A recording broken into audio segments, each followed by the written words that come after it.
Tension വന്നാൽ പിന്നെ food അടിക്കാണ്ട് ഒരു രക്ഷയില്ല. ടെൻഷൻ വന്നാൽ രാവിലെയാണോ, ഉച്ചയാണോ, രാത്രിയാണോ, പാതിരാത്രിയാണോ എന്നുള്ളതൊന്നും വിഷയമല്ല. കിട്ടിയത് എന്തൊക്കെയാണെങ്കിൽ എടുത്ത് കഴിക്കണം. അത് സാധാരണ കഞ്ഞിയും ചമ്മന്തിയും മാമ്പഴവും ചക്കപ്പഴവും ഒന്നുമല്ല. ഇത്തിരി ഹെവി ആയിട്ട് തന്നെ. ഹെവി ആയിട്ടെന്ന് പറഞ്ഞാൽ കൂടിയ കാലറിയുള്ള ആഹാരങ്ങൾ വറുത്തതോ, പൊരിച്ചതോ, ചോക്ലേറ്റുകളോ, ഐസ്ക്രീമുകളോ ഇനിയൊന്നുമില്ലെങ്കിൽ കുറേ ചോറുണ്ടാലും മതി.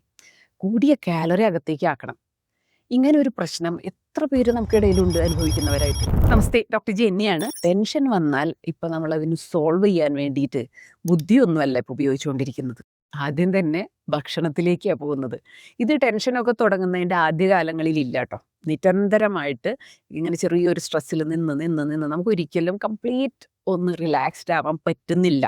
നിരന്തരമായിട്ട് ഏതെങ്കിലും തരത്തിലുള്ളൊരു സ്ട്രെസ്സിലാണ് നമ്മുടെ ജീവിതം പോയിക്കൊണ്ടിരിക്കുന്നത് എന്ന നിലയിൽ കുറച്ചധിക കാലം വന്നു കഴിഞ്ഞാൽ അവിടെയാണ് ശരീരം ഒരു നിവൃത്തികേടിലേക്ക് പോവുകയും ശരീരം തുടർന്ന് ആഹാരത്തെ ടെൻഷനുള്ളൊരു സൊല്യൂഷനായിട്ട് ആശ്രയിക്കാനായിട്ട് തുടങ്ങുകയും ചെയ്യുന്നത്. സാധാരണഗതിയിൽ സ്ട്രെസ് ഈറ്റിംഗ് മോശമാണ്.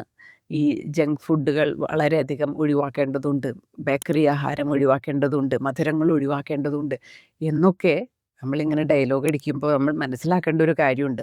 ശരീരത്തിന് ഇത്തരത്തിലുള്ള ആഹാരങ്ങളെ അല്ലെങ്കിലും ഒരു താല്പര്യവുമില്ല. നമുക്കിഷ്ടമല്ല ഈ ആഹാരങ്ങൾ. പിന്നെ ആർക്കാണ് ഇഷ്ടം?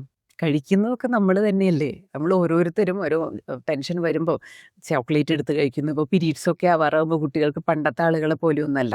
കുറേ ഇമോഷണൽ ഫ്ലക്ച്വേഷൻസും പ്രശ്നങ്ങളൊക്കെ വന്ന് മൂഡ് സ്വിങ്സൊക്കെ വന്ന് എന്തെങ്കിലും മധുരങ്ങളൊക്കെ കഴിച്ചാൽ അത്യാവശ്യം ആശ്വാസമായി എന്നൊരവസ്ഥയില്ലേ ഒരു ടീനേജിലുള്ള കുട്ടികളുടെ അടുത്തോ. അല്ലെങ്കിൽ ടീനേജ് മാത്രമൊന്നുമല്ല, പീരീഡ്സ് ആവുന്നതുമായി ബന്ധപ്പെട്ടിട്ടുള്ള തുടക്കകാലങ്ങളിൽ ഒരുപാട് പേർക്ക് ഈ ഒരു പ്രശ്നം വരും. ഹോർമോണൽ ചേഞ്ചസ് ഉണ്ട്, മൂഡ് ഫ്ലക്ച്വേഷനുള്ള സാധ്യതയൊക്കെ ഉണ്ട്.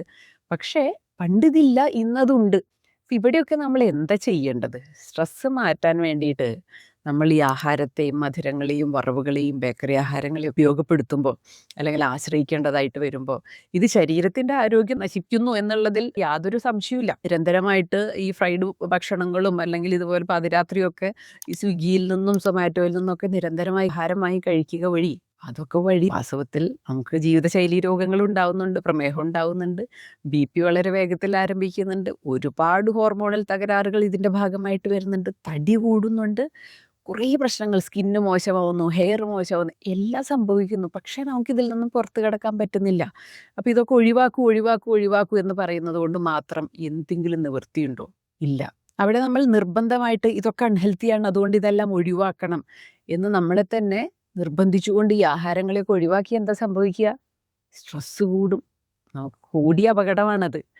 അപ്പോൾ സ്ട്രെസ്സ് കൂടി നിൽക്കുന്നതിൻ്റെ ഭാഗമായിട്ടുണ്ടാവുന്നത് വളരെ വലിയ അപകടമാണ് എന്നുള്ളൊരു നിവൃത്തികേടുള്ളത് കൊണ്ടാണ് ശരീരം ഇത്തരത്തിലുള്ള അൺഹെൽത്തി ആയിട്ടുള്ള ആഹാരങ്ങൾ കഴിച്ചുകൊണ്ട്, അതായത് കമ്പാരിറ്റീവ്ലി കുറഞ്ഞ തെറ്റ് ചെയ്തുകൊണ്ട് ശരീരത്തെ രക്ഷിക്കാനായിട്ട് ശ്രമിക്കുന്നത്.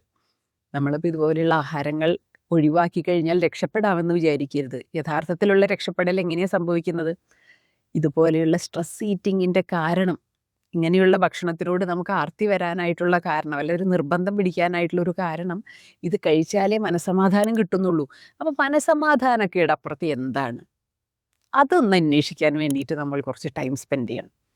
എന്താണ് ഈ മനസ്സമാധാനക്കേട്? ഇത് ഞാൻ നെക്സ്റ്റ് സെഷനിൽ പറഞ്ഞുതരാം. എന്താണ് ഇതിനുള്ളൊരു സൊല്യൂഷൻ എന്നുള്ളത്. ഓക്കെ, അപ്പോൾ അടുത്ത ക്ലാസ്സിൽ കാണാം. Thank you.